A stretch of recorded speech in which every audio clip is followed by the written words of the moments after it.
বুড়ো দাদুর গল্পর আসরে আজকের গল্প নিশির ডাক। একটা খুব ভয়ঙ্কর গল্প। আজ থেকে প্রায় 30 বছর আগে ঘটে যাওয়া একটা সত্যি ঘটনা। আজ থেকে 30 বছর আগে বার্লিকুড়ি নামক একটা জায়গায়, সেখানে বিদ্যুৎ সংযোগ ছিল না। তখনকার মানুষ হ্যারিকেন, লম্প এইসব জ্বালিয়েই রাত কাটাতো। সেই সময় ওইখানকার দুই বন্ধু ছিল, বাবলু ও বরুণ। তারা খেলাধুলা খুব ভালোবাসত। বাবলু ও বরুণ প্রতিদিন বিকালবেলা জলার মাঠে ফুটবল খেলতে যেত। ঘটনাটা ঘটে এরকমই গরমকালের একটা দিনে। সেদিন ছিল বাবলুর জন্মদিন। বাবলুর জন্মদিনে বাবলু একটা সোনার আংটি পরে ফুটবল খেলতে চলে যায় বরুণের সাথে। তা ফুটবল খেলা শেষ হলে ঠিক সন্ধ্যাবেলায় বাবলু, বরুণ দুজনে একটা পুকুরে গা ধুতে যায়। গা ধুতে গিয়ে বাবলু তার সোনার আংটিটা বরুণকে দেয় এবং বলে, এটা রাখ, আমি বাড়ি যাবার সময় নিয়ে যাব। এইভাবে তারা গাটা ধুয়ে যে যার বাড়ি চলে আসে। বাবলু সোনার আংটিটার কথা ভুলে যায়। ভুলে সে বাড়ি চলে আসে। এসে রীতিমতো খাওয়া দাওয়া করে ঘুমোতে যায়। হঠাৎ বাবলুর মনে পড়ে সোনার আংটিটা বরুণের কাছে রয়ে গেছে, আনা হয়নি। তা বাবলু সেটা ভেবেই ঘুমিয়ে পড়ে। হঠাৎ রাত 12টা হবে, সেই সময় বরুণের গলা করে বাবলু বাবলু বলে ডাকে। বাবলু প্রথম ডাকেই সাড়া দেয় এবং ঘরের দরজা খুলে বেরিয়ে যায় এবং সে লক্ষ্য করে যে বরুণই তার আগে আগে হেঁটে হেঁটে যাচ্ছে।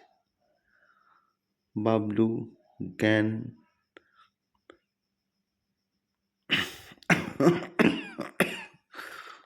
দেখে বরুণ তার আগে আগে এগিয়ে আছে। বাবলুও তার পিছু নেয়। পিছু নিতে নিতে বরুণ যেদিকে যাচ্ছে, বাবলু তার সাধারণ জ্ঞান হারিয়ে তার পিছু নেয়। সে বুঝতেও পারছে না যে কোন রাস্তা দিয়ে বরুণের বাড়ি।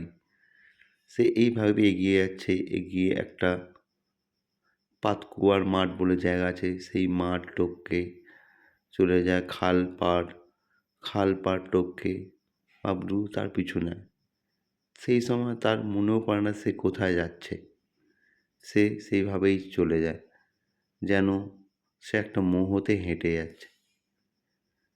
এইভাবে সে যেতে যেতে যেতে একটা বাঁশ বনের কাছে চলে যায়। তো এইবার বাবলুর বাড়িতে হঠাৎ করে তার মা এসে দেখে বাবলু বিছানায় নেই এবং যেহেতু সেখানকার সেই সময় তখন বৈদ্যুতিক সংযোগ ছিল না, সুতরাং বাড়ির লোক সবাই চিন্তায় পড়ে যায় এবং খোঁজাখুঁজি শুরু করে দেয়। তখনকার যুগে এখনকার মতো নয়, তখনকার সব গ্রামবাসীর মধ্যে একটা মিল ছিল। তো বাবলুর মা, বাবলুর বাবা তাদের বাড়ির পাশাপাশি লোকজনকে ডাকতে থাকে। তা রীতিমতো সবাই হ্যারিকেন মশাল নিয়ে খুঁজতে পারে। খুঁজতে খুঁজতে বাবলুর মা বলে, বরুণের সাথে তো রোজ খেলতে যায়, তো বরুণের বাড়ি গিয়ে একবার দেখো না, বাবলুর বাবাকে বলে। তো বাবলুর বাবা রীতিমতো বরুণের বাড়িতে যায়, ডাকাডাকি করে। বরুণও উঠে পড়ে। উঠে বরুণের মনে ভয় এসে যায় যে হয়তো বাবলুর আংটিটা আমার কাছে রয়ে গেছে বলে হয়তো ওদের বাড়ি থেকে লোক এসেছে। তো বরুণ রীতিমতো ভয়ে ভয়ে ওঠে এবং বলে যে, কাকিমা, কেন বাবলুর আংটিটা ও খেলে গা ধোয়ার সময় আমাকে দিয়েছিল, আমার কাছে রয়ে গেছিল। তো নেয় তো বাবলুর মা বাবা জিজ্ঞাসা করে, হ্যাঁ রে, বাবলু কি তোর কাছে এসেছে? বলছে, না, বাবলু তো সেই সন্ধেবেলায় ঘরে গেছে, আর ফেরেনি, আর তো আমার সাথে কোনো কথাও হয়নি। তো তারা খুব, বাবা মা বাবলুর দুশ্চিন্তায় পড়ে যায় এবং এবং বরুণের বাবা মা ও খুব ভাবে কোথায় যাওয়ার। তখন বরুণের বাবা, বরুণ, আরও বাবলু বাবা মা, আরও গ্রামের বেশ কয়েকজন লোক হ্যারিকেন মশাল নিয়ে খুঁজতে যায়। খুঁজতে খুঁজতে খুঁজতে খুঁজতে এবার বরুণ আর বাবলু যেহেতু দুজন একসাথে থাকতো, তো জিজ্ঞেস করে যে কোথায় যেতে পারে। তো বরুণ বলতো যে, বাবলু বলতো ওই খালের পাশে একটা জায়গা বাবলু বসে থাকতে খুব ভালোবাসতো। তো বাবলুর বাবার সন্দেহ হয়, আরে তোরা এরকম এসে কোথায় কিছু করেছিলিস? তো বলে, আমরা তো এই খালের পাড় ধরে ওই বাঁশ বাগানের ভেতর দিয়েই জলার মাঠে খেলতে যাই। তো এইভাবে খুঁজতে খুঁজতে খুঁজতে খুঁজতে সবাই দেখে যায় সেই জলার মাঠের কাছে। জলার মাঠে গিয়ে খুঁজে দেখে নেই। তারপর বরুণের বাবা হঠাৎ লক্ষ্য করে বাঁশবাগানের বাঁশ গাছের মাথার ওপর বাবলু জোড়হাত করে বসে আছে। তখন বলে, ডাকে বাবলু বাবা, সবাই গ্রামবাসীরা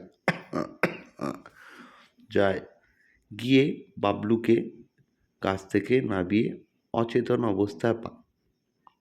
তো রীতিমতো বাবলুকে এসে বাড়ি নিয়ে আসা হয়। এসে বাবলু করে ঘুমোচ্ছিল, তার কোনো জ্ঞান ফেরেনি।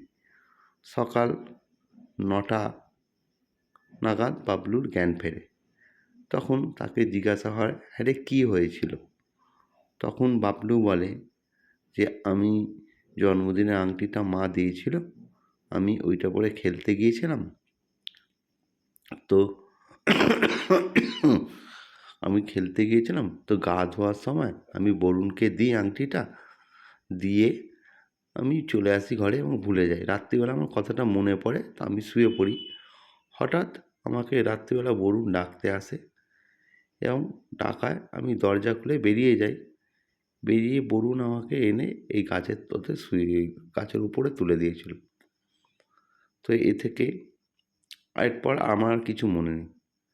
তা বাবলুর শরীর খুব কয়েকদিন দুর্বল হয়ে গেছিল।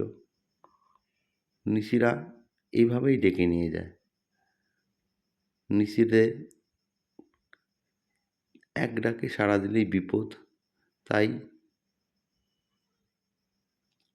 যদি রাতে তোমার পরিচিত আওয়াজে কেউ ডাকে, এক ডাকে সাড়া দেবেন না, 3বার ডাকার পর সাড়া দিতে পারেন, না হলে আপনাকেও নিশির চক্করে পড়তে হবে।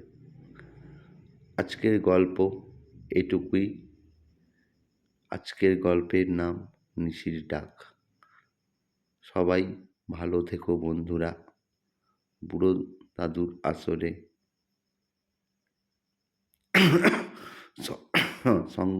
বুড়ো দাদুর আসরে যেন সবাই জয়েন করো।